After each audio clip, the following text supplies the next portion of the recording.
The sun was beginning to set over my beloved family farm, casting long, golden shadows over the rows of fruit trees I had spent years carefully nurturing.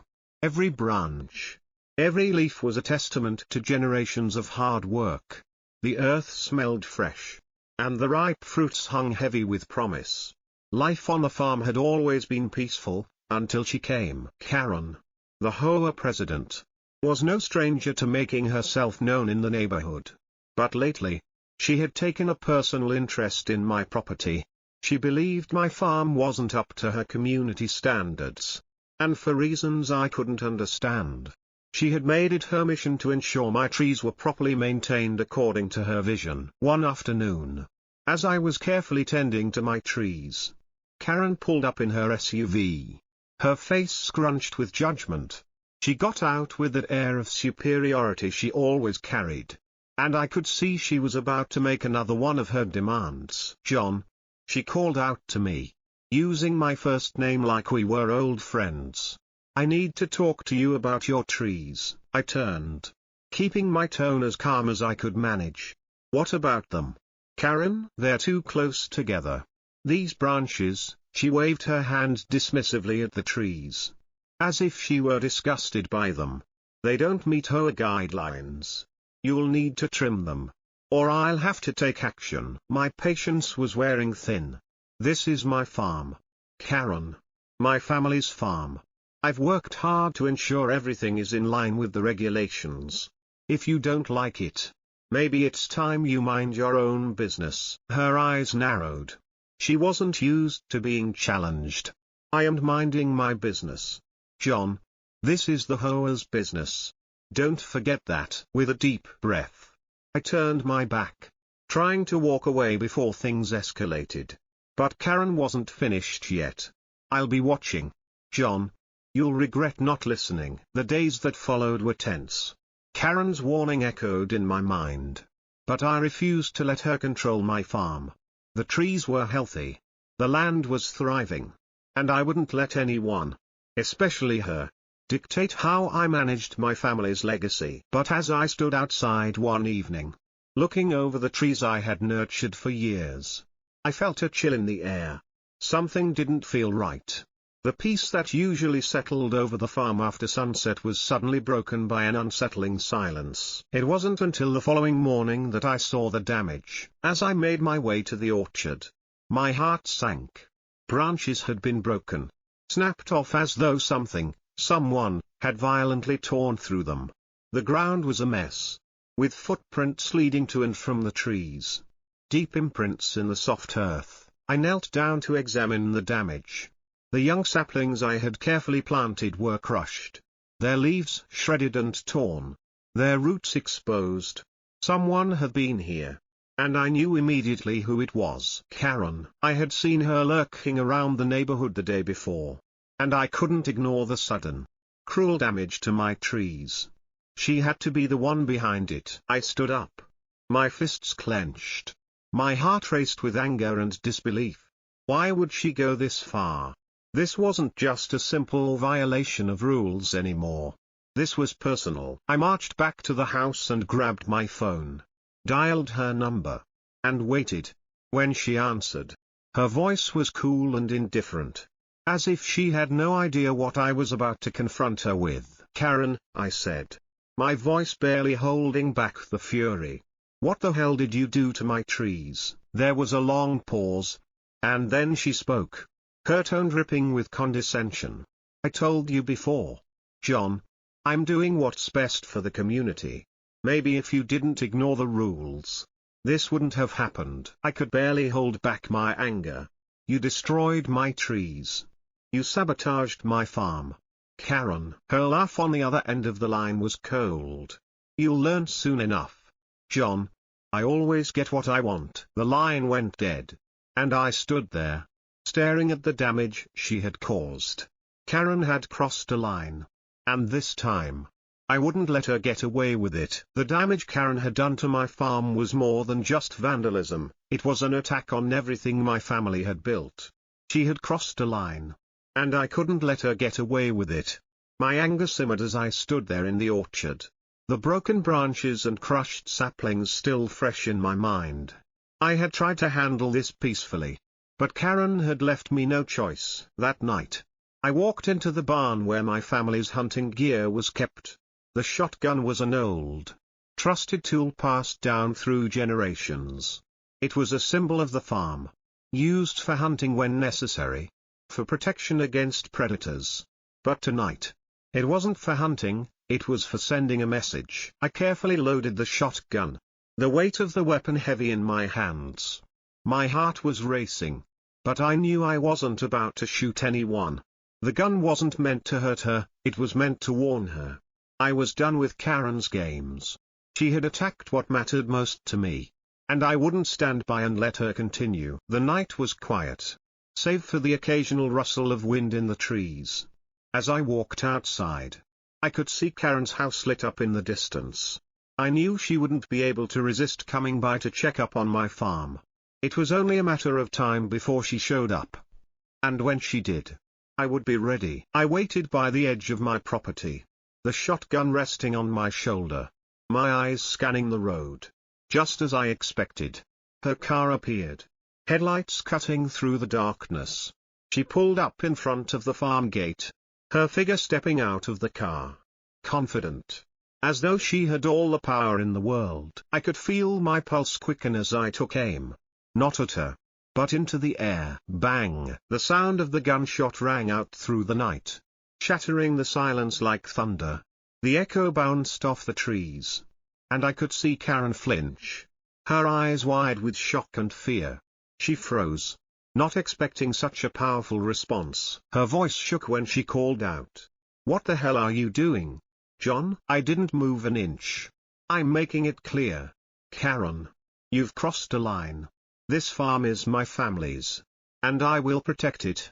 If you come near it again, it won't just be the sound of a gunshot you'll be hearing." She took a step back, her face pale, her confidence shattered. "You're crazy. You can't threaten me like this." "Try me," I said, my voice calm but firm. "Stay away from my farm, and we won't have any more problems." She didn't say anything more. Instead, she turned and hurried back to her car, glancing over her shoulder with fear in her eyes.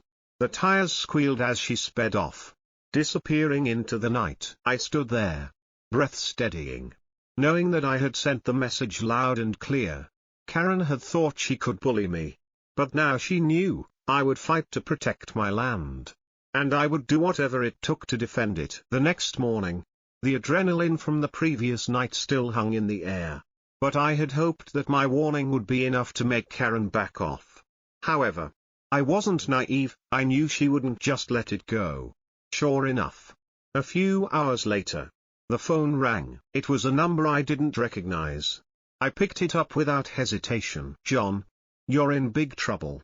Karen's voice crackled through the phone, filled with panic and anger. "You threatened me with a gun. I'm calling the police." I sighed, rubbing my forehead. "Karen, I didn't threaten you. I made it clear that I will protect my property. You were the one who attacked my farm." "You're going to pay for this," she spat, her voice shrill. "I'm not going to let you get away with this." Before I could respond, the line went dead. The sound of a siren in the distance made my stomach drop. And sure enough, within minutes, 2 police cars pulled up to the farm. The officers got out, their eyes scanning the area. I wasn't worried, I hadn't done anything wrong. But I could see from the way Karen was standing at the edge of my property that she had already spun a story. One of the officers approached me first, his expression calm but serious. "Sir, we received a call about a possible firearm threat. Can you tell us what happened here?" I glanced over at Karen, who was standing off to the side, her arms crossed, eyes wide with exaggeration. "I didn't threaten her, officer," I explained, keeping my voice steady. "I used a firearm to warn her off. I have the right to protect my property from trespassers, especially after the damage she caused to my farm." Karen immediately interrupted, her voice rising in panic. "He pulled a gun on me. He pointed it at me. You have to arrest him." The officer raised a hand to silence her. then looked back at me. Considering my explanation. We understand, sir. But from what you're telling us, it sounds like you used the gun in a defensive manner. Just firing a shot in the air isn't a direct threat. Especially if you didn't point it at her. The second officer, who had been standing by the car, spoke up. I'd recommend you avoid any further confrontations with Ms. Lawson. This is a private matter. And it's clear there's been some damage to your property. But from what we're hearing, you're well within your rights to protect your farm. I nodded, relieved that they understood. I'm just defending what's mine. I've worked hard to build this farm for my family. The officer turned to Karen, giving her a firm look. Ma'am, you should consider staying out of Mr. John's business. If you have an issue with the property, take it up with the Hoa or follow the proper channels. But threatening someone over their land won't get you anywhere. Karen opened her mouth to protest, but the officer's sharp glance silenced her. With a final warning, they turned to leave. But not before the first officer glanced back at me with a nod. Just keep things calm, sir. This isn't something we need to revisit. Karen stood there, fuming, but without any recourse.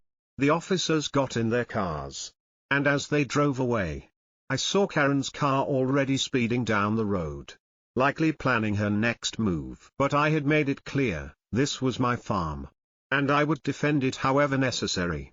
The law was on my side, and Karen was only digging her own hole deeper. In the days that followed, Karen kept her distance. The once frequent visits to my farm stopped, and I didn't see her lurking around, trying to dictate how I should run my property.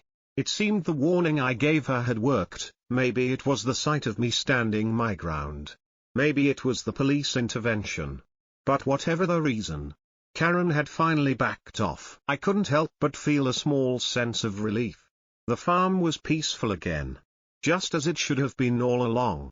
I spent my days tending to the orchard, focusing on what mattered most, ensuring my trees grew strong, that the soil remained healthy, and that my family's legacy continued. As I worked, I thought about the lesson that had been learned, not just by Karen, but by the entire neighborhood. I wasn't the only one who had noticed Karen's sudden absence from the community. People started talking, whispers at the local store, neighbors nodding in agreement when they saw me. They had seen what had happened, how someone had finally stood up to her, and how she had been forced to respect someone else's property rights. One afternoon, as I was planting new saplings, one of my neighbors, a longtime friend, came over. He nodded toward the road where Karen's house sat. I see she's not bothering you anymore, he said with a grin. I chuckled, wiping the sweat from my brow. Yeah. Seems like she learned her lesson. You did the right thing, John. That farm's been in your family for generations.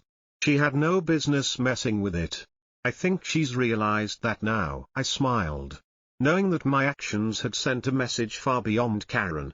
The entire neighborhood now understood that everyone had the right to protect what was theirs. You didn't have to tolerate someone infringing on your land or your life.